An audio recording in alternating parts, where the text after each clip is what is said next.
இன்னைக்கு ஜானகி அம்மாவோட மறைவு நம்மளை எல்லாத்தையும் துக்கத்தில் ஆழ்த்திருக்கு. இந்தியாவிலேயே புகழ்பெற்ற திரைப்பட பாடகினா அவங்க தான். தமிழ், தெலுங்கு, கன்னடம், மலையாளம், ஹிந்தி போன்ற எல்லா மொழிகள்லையும் பாடியிருக்காங்க. 40,000த்துக்கும் அதிகமான பாடல்களை பாடினவங்க. என்னன்னா 4 முறை தேசிய விருது வாங்கியிருக்காங்க. இவங்க இன்னைக்கு இல்லாது நம்மளுக்கு மிகப்பெரிய ஒரு ஈடுகட்ட முடியாத ஒரு இழப்புன்னு வச்சுக்கோங்க. இவர் தெலுங்கு, கன்னடம், மலையாளம், தமிழ், ஹிந்தி, ஒடியா, பெங்காலி அப்படின்னு 17 மொழிகளில் பாடியிருக்காங்க. இதில் தொலைக்காட்சி நிகழ்ச்சி, வானொலி நிகழ்ச்சி அப்படின்னு சொல்லிட்டு 50,000 பாடல்களை பதிவு செஞ்சுருக்காங்க. அது மட்டும் இல்லை, மராத்தி, துளு, உருது, குஜராத்தி, பஞ்சாபி, கொங்கணி, அசாமீஸ், ஹிந்தி, ஆங்கிலம், ஜப்பானிய, அரபு, ஜெர்மன், சிங்களம் போன்ற மொழிகள்லையும் பாடியிருக்காங்க. இவங்க கன்னடத்தில் நிறைய பாடல்கள் பாடியிருக்காங்க. 1957 தான் விதியின் விளையாட்டு படத்தில் தான் இவங்களோட வாழ்க்கை வரலாறு துவங்கியிருக்கு. அது மட்டும் இல்லை, இவங்க பெரிய முன்னணி பாடல்கள் இருந்தாங்க இல்லையா. அப்போ இருந்த எஸ்பிபி அதிகமாக பாடினது அவங்க எஸ்பிபி, இளையராஜா அவங்களோட மியூசிக்கில் தான். அது மட்டும் இல்லை, இவங்க கேஜே ஜெயசுதாஸ், அப்புறம் ஜெயச்சந்திரன், ராஜ்குமார் அவங்களோட நிறைய பாடல்கள் பாடியிருக்காங்க. இதில் என்னென்னா 2016 திரைப்படங்கள் மேடை கச்சேரியிலேருந்து நான் ஓய்வு பெறேன்னு அறிவித்தாங்க.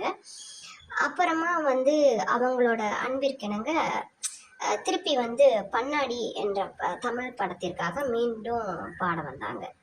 இதில் என்னென்னா அவங்களுக்கு ஒரு பொண்ணு, ஒரு பையன். இவங்க ஆக்சுவலி தெலுங்கு பிராமண குடும்பத்தில் பிறந்தவங்க. ஆந்திராவில் குண்டூர் மாவட்டத்தில் பல்லப்பட்லான்ற ஊரில் அவங்க ராமமூர்த்தி, சத்யவதி தம்பதிகளுக்கு பிறந்தவங்க. சிறு வயதிலேயும் அவங்க பாட தொடங்கிட்டாங்க. நாதஸ்வர மேதை படிசாமி என்பர்கிட்ட இசைப்பயிற்சி முழுமையாக கற்றுக்கிட்டு அதுக்கப்புறமா அவங்க பாடலை துவங்கியிருக்காங்க. சென்னைக்கு வந்த ஜானகி அம்மா என்னென்னா திரைப்படத்துறையில் ஜொலிக்க தொடங்கினாங்க. 1957 ஆண்டு அப்போதான் அவங்களோட இசை பயணம் ஆரம்பிச்சதுன்னு சொல்லலாம். அது இல்லாமல் என்னென்னா இவங்க பல மேடை நிகழ்ச்சிகள், இப்போ ரீசெண்டாக வந்த சூப்பர் சிங்கர்ஸ் அவங்க சின்ன குழந்தைங்களோட கூட பாடியிருக்காங்க. இவங்க வாய்ஸ் என்னென்னா எல்லாத்துக்குமே சூட் ஆகும். அதாவது என்னென்னா ஜென்ஸுக்கு கூட பாடியிருக்காங்க, குழந்தைங்களுக்கு பாடியிருக்காங்க, லேடிஸ்க்கு எல்லாத்துக்குமே இவங்க வாய்ஸு அப்போ உள்ள நடிகைகள்லேருந்து இப்போ ரீசெண்டாக வந்த நடிகைகள் வரைக்கும் அவங்களுக்கு சூட் ஆகும். அவங்களோட வாய்ஸ் சூட் ஆகும். என்னென்னா இன்னைக்கு இப்போது அந்த அம்மா நம்மளோட இல்லை.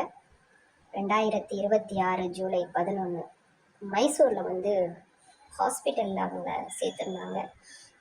வயது மூப்பாயிடுச்சு, 88 வயசு. இருந்தாலும் கூட அதை நம்மளால் ஏற்றுக்கொள்ள முடியலை.